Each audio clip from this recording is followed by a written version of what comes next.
ఫోన్లో మాట్లాడినాం అంతే. ఉదయం 3 గంటలకు మా చుట్టాలు ఫోన్ చేసి చెప్పారు. అప్పటిదాకా తెలియదు చనిపోయినారు అని చెప్పినారు. మాకు కాలు చేతులు అల్లవండి. మేము వెంటనే వచ్చేసినాం. మా అన్నయ్య అంటే మాకు ప్రాణం, మాకు తోడొక్కడే. మేము ఇద్దరం అక్క చెల్లెళ్ళం. మా వదిన అన్నయ్య పాప. మేము అంతా అనాథరం అయిపోయినామండి. అతను ఒక్కని మీద ఇంతమంది ఆధారపడేది. మాకు చదివినాం కాదు, చదువులకు తగ్గ జాబులు కూడా లేవు. అడిగితే ఏమని చెప్పాము.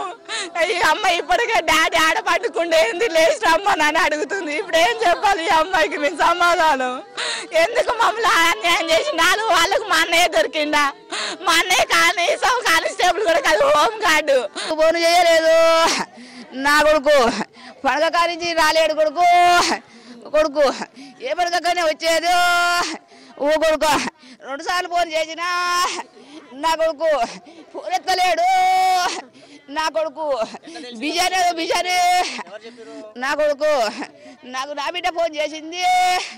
నా కొడుకు నా కొడుకు ఫోన్ చేసిండట. నా కొడుకు చేసింది. నాకు ఫోన్ చేసి అన్నకు దెబ్బ తగిలిందట అమ్మ అన్నది. అంటే నాకు చేయలేడు కదా అని నేను అంటే ఆ ఇంటికి పోయినాక అమ్మకాడికి పోయి చేస్తలే అన్నాడు.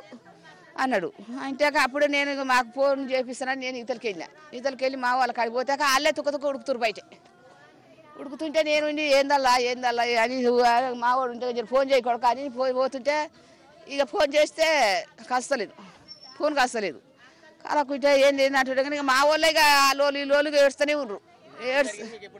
మాకు 2 తెలిసింది. నాకైతే వాళ్ళకు 1 చేసిండట. వీళ్ళకు చెప్పలేదు, నాకు చెప్పలేదు, అవ్వలు చెప్పలేదు.